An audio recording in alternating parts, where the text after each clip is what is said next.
किसी घटना या पुलिस से जुड़े मामलों में आपने एक शब्द जरूर सुना होगा, एफआईआर, जिसका फुल फॉर्म होता है फर्स्ट इंफॉर्मेशन रिपोर्ट। अक्सर किसी पुलिस कार्रवाई के दौरान हम एफआईआर या चार्जशीट जैसे शब्दों को बार बार सुनते हैं। आपने खबरों में सुना होगा या टीवी पर देखा होगा कि किसी पर एफआईआर हुई है, और यह सुनने के बाद आपके मन में यह जानने की इच्छा जरूर हुई होगी कि एफआईआर क्या होती है, एफआईआर कब और किस लिए जरूरी होती है। नमस्कार, मैं हूं आपका दोस्त विनोद, और आज की इस वीडियो में मैं आपको एफआईआर के बारे में पूरी जानकारी दूंगा, जिससे कि आपके एफआईआर से संबंधित सारे सवालों के जवाब भी मिल जाएंगे। तो बनी रहिए मेरे साथ इस वीडियो में बस कुछ एक मिनट्स।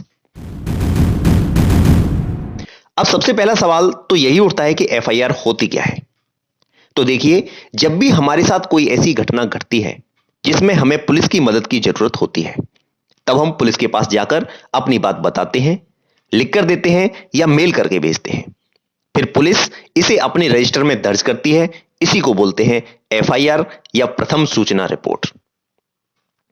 अब बात आती है कि एफआईआर हम किन किन मामलों में दर्ज करवा सकते हैं। एफआईआर उन सभी मामलों में दर्ज करवा सकते हैं जिन मामलों के लिए हमें पुलिस की मदद की जरूरत होती है। वो आपराधिक मामले हो सकते हैं, आर्थिक मामले हो सकते हैं, या कई अन्य मामलों में भी हम एफआईआर दर्ज करवा सकते हैं।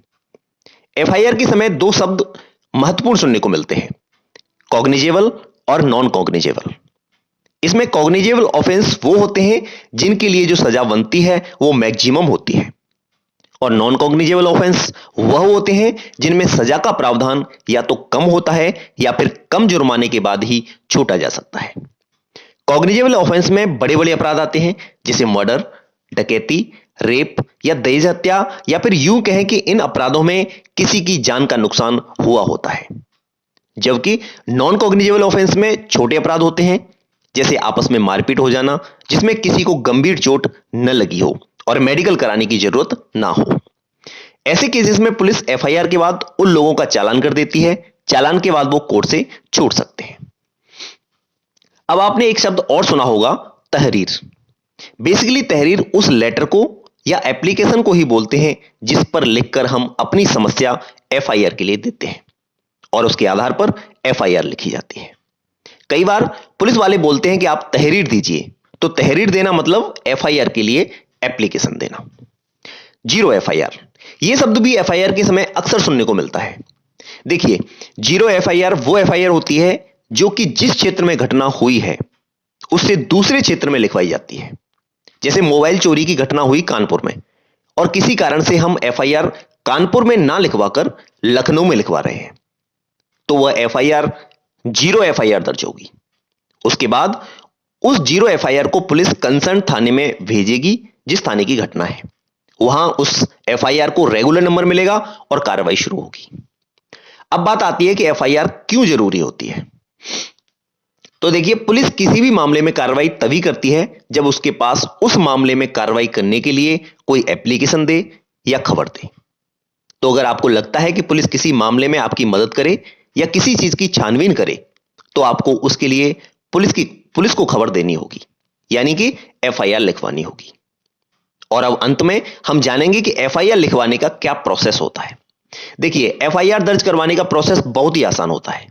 अगर आपको लगता है कि आपके साथ हुई घटना में पुलिस की मदद जरूरी है, तो आप आपके नजदीकी थाना, चौकी या कोतवाली में जाएं और वहां पर अपनी समस्या को लिख कर दें।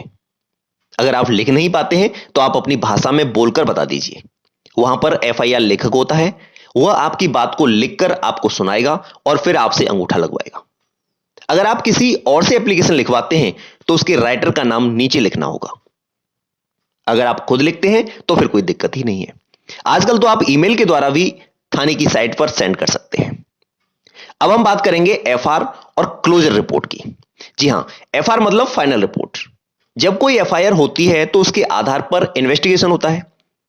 जैसे मान लो आपका मोबाइल चोरी हुआ, आपने एफआईआर की, लेकिन पुलिस उस मोबाइल को ढूंढ नहीं पाई, तो उसकी एफआर मतलब फाइनल रिपोर्ट बनती है।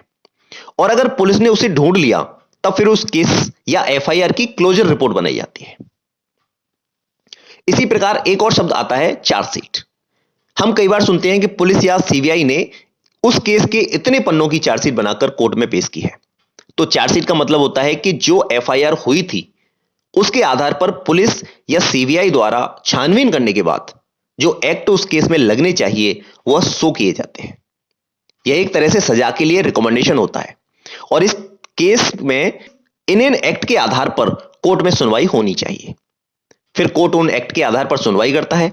अगर कोई दोषी पाया जाता है तो उसे उन्हीं एक्ट के आधार पर सजा सुनाई जाती है।